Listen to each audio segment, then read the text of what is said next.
then when he got the situation with Jermaine Dupri and all that, I had a situation on the table with Arista. Clive had, offered me a solo deal. And I literally asked Clive, I want to do this Harlem World project. But I think it'd be a great vehicle for me to double back and do a solo joint. So when Mase got the deal with Jermaine Dupri, and basically, revamped the whole group, it was like, it's gonna be me, Blink, HUD, Mino, Cardan. So when you look at that lineup, it's like, okay, cool. There's some balance in that. Mino hard, you know what I'm saying? Like, the Burns that I know, Mino was hard, you know what I'm saying? Cardan was dead nasty. Right. Like, Cardan was always nice, Blink, like I said, came out of BBO. So he had something to offer. HUD was probably the only one that didn't really rap. You know what I'm saying? But HUD was yeah, you know what I'm saying? Yeah. But HUD was the personality that you just could not deny. Right. You know what I'm saying? And then Stace, Mase's sister. I honestly looked at that always as that's just a playoff Mase. Right. You know what I'm saying? Even though Stace, she tried, she put in the work. She tried to put her best effort forward. But unfortunately, when that project took off and we were definitely putting in the work, Mase just abruptly quit. Out of nowhere. I remember we was in like Alabama on the radio. We selling Harlem World like, yo, it's going down. Next thing you know, they're like, so how y'all feel about Mase quit? We all looking at each other like, what? And everybody really looked straight at Stace. We all just turned around and looked at Stace. Because that's your twin brother, not just your brother. Yeah. That's your twin brother.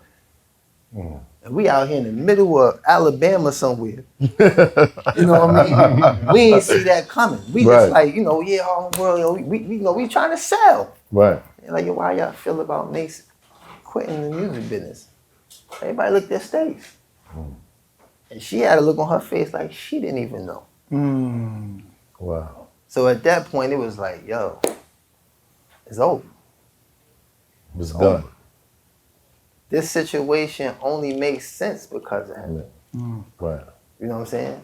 If he going, we going.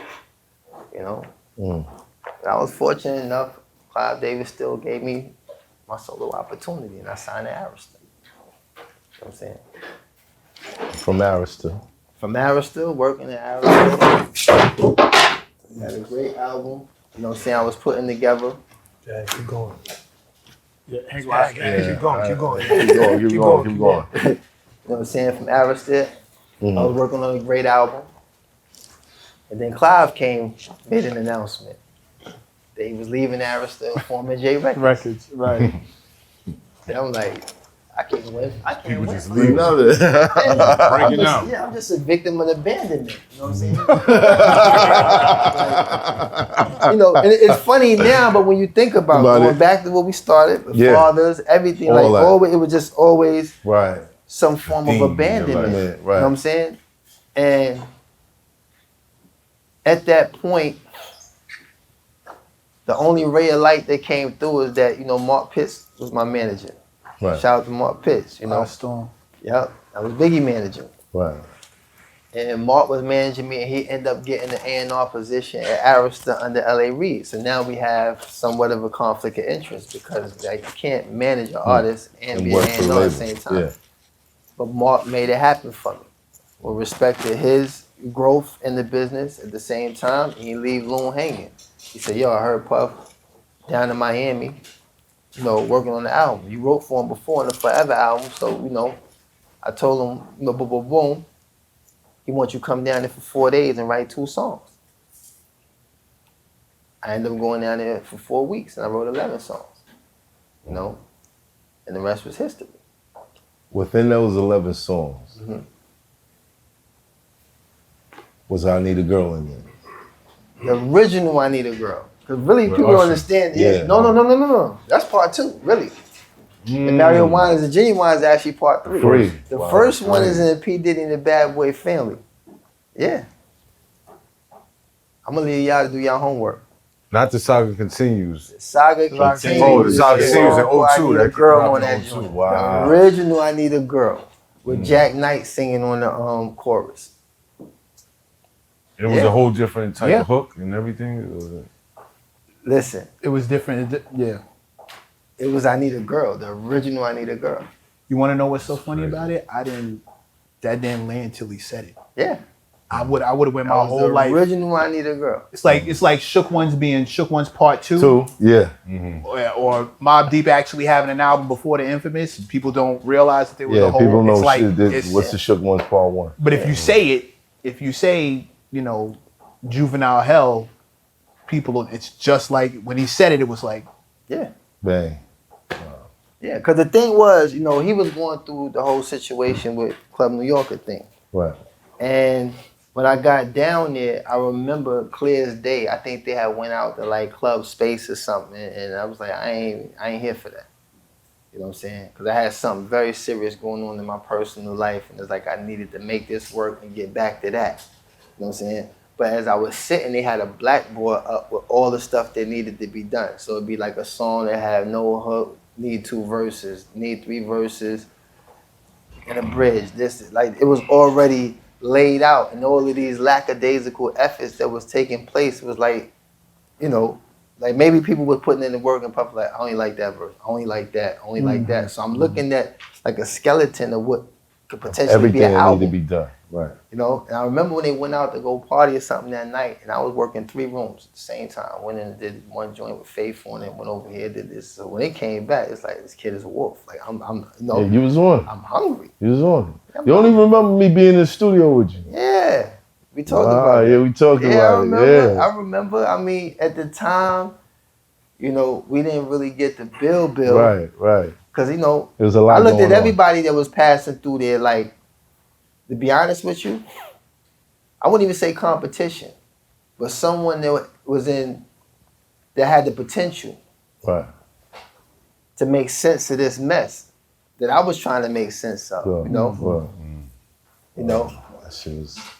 I want to know how you went through all that street shit that you went through in your life, and you happen to do records for females. I'm sorry. You happen to start doing records for females. Well, the thing is, when I first got the Bad Boy, I was trying to give him a Loon album. Like, I had a lot of joints that just didn't make the album. Puff was like, yo, you gonna end up on tour with Mobb Deep. He used to say that to me. Yeah. You know, at first, you know. Because you were doing street shit. Nah, Yeah, listen, it's not a bad thing, but I get it. Yeah, because at first, when you hear that, it kind of hit different. It's like, part of your mind, like, what's wrong with that? Right. You know what I'm saying? Like, what's wrong with Mobb Deep? Right. You don't talk Mobb Deep. Right. But then you think about it, because I done been to some joints with Mobb Deep Rock, and it's just a room full of hoodies. They're not doing 80,000. Yeah. Right. They're not doing arenas. Right. You know what I'm saying? There's no pyro on stage. Right. You ain't flying from the bottom. You know what I'm saying? Like, you ain't, you know, None of that's going on.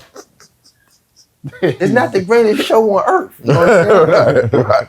You in that joint is you know, wall to Just- wall. hoodies.